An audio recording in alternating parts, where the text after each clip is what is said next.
Greetings. My name is Michael Miller. This is the Michael Miller Pilates Facebook, not Facebook, YouTube Live.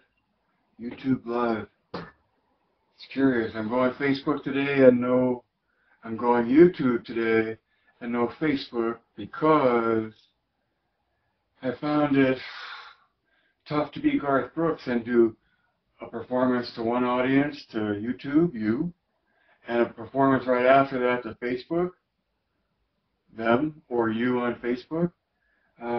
So, I think one medium for live allows for the focus of the delivery of the synthesis of the notes for the day, which is pretty much what I do here.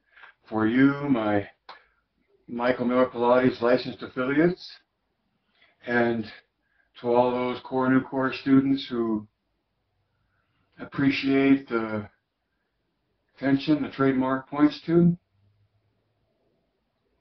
blah, blah. I don't have a lot to say today, perhaps because it's so important or concise, or that whenever I go, really, to explain Pilates, I know I can always start with the man, because that's always the good beginning to a story, is the person. And so Joseph Pilates was a man, born 1880, died 19, I should know that, 67, I think. Which brings me to the point that Joseph Pilates was a man, born and died, and that he left behind a method. I'm ahead of myself. Joseph Pilates was a man, and everybody I ever met that knew him always got around to using one particular adjective as part of their description of the man, almost with a gravitas that it's hard to appreciate in modern times. But they would talk about him being a survivor. They would look at you and say, they would look at me and say, Joseph Pilates was a survivor, with a period on it and an expectation in the eye of, do you have any idea what that means for him in his day, during his times? So Joseph Pilates was a survivor, I believe, and judging from his history, and his training, his method is survival training.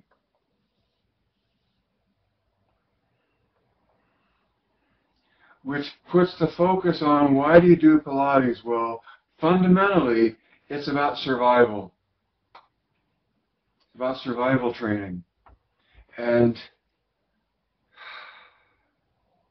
the training is a choreography meant to be done as a routine, as far as I can tell.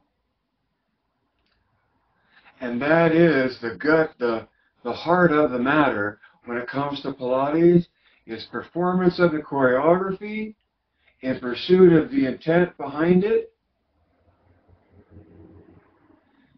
as the best means to condition the body for whatever challenges to survival might arise.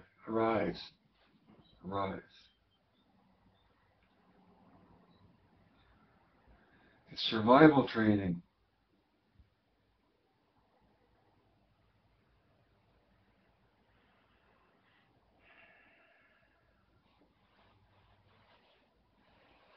In that regard, my notes talk about visceral and instinctual.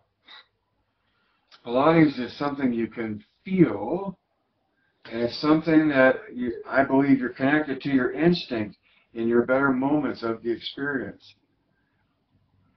I think the mind actually directs the effort of the body to produce instinctual response. Intentionally triggering instinctual inspiration You know that, right? You've heard that. And that's in the same line as when you're taught that in a crisis situation, the first thing to do is control your breathing. Well, there's that word control, the name of Joseph's method, contrology. And to control your breathing as one of the first means of interacting with the moment that you're in and surviving.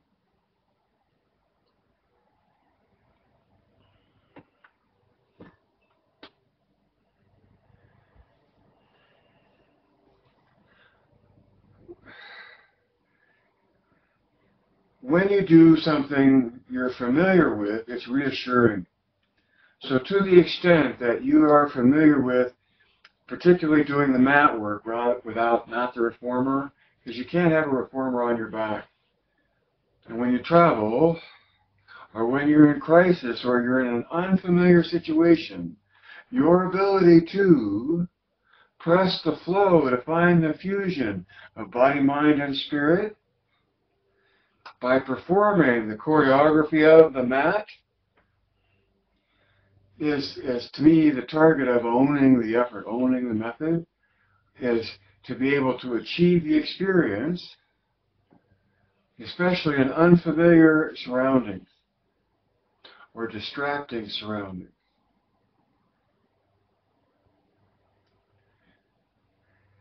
To the extent that you pursue the capacities of body, mind, and spirit all at once, it brings you more present.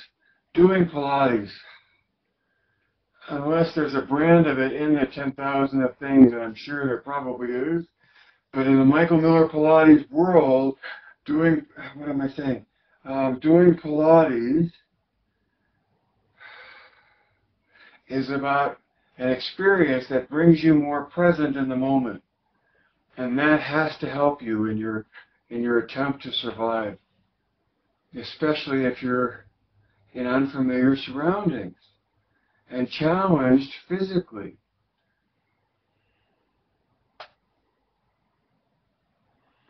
And so part of the survival thing, when you do Pilates and you disappear into the effort of the exercise, each exercise like a deep dive, and you come out of that and you move to the next one, all of that focused effort at expressing an ideal movement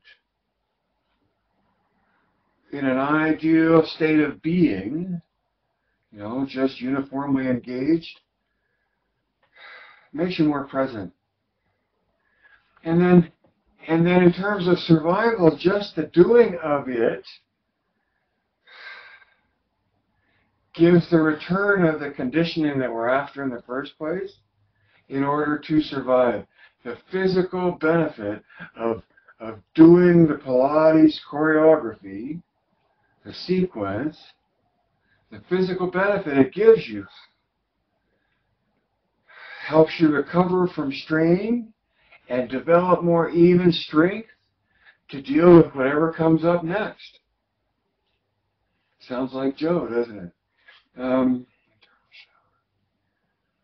so that's the internal shower that he talks about, or at least one of the things in terms of the physical benefit.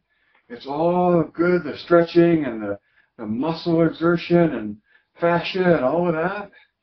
And that acts like an internal shower, especially because you're triggering circulation.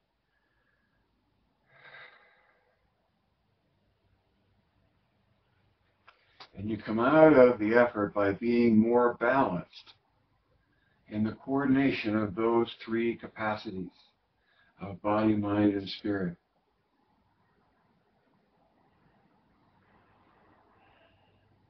So this is a broadcast about survival. And the keen focus for me, my point of view of Pilates, just one of 10,000, is that Joseph Pilates was a survivor. Everything I've heard about him from people that knew him, and everything I've read about or seen in documentation on his life, he was a survivor. And his training is survival training. And you could go on from there, right? If you know my work, you could go on from there and say, well, yes, survival training where? In the jungle. And what is the jungle? It's gravity, right? It's the physics of gravity that the biology deals with, strives to, has done quite a good job aspiring to deal with its own mobility.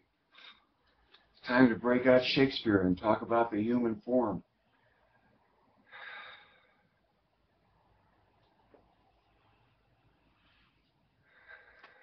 Survival.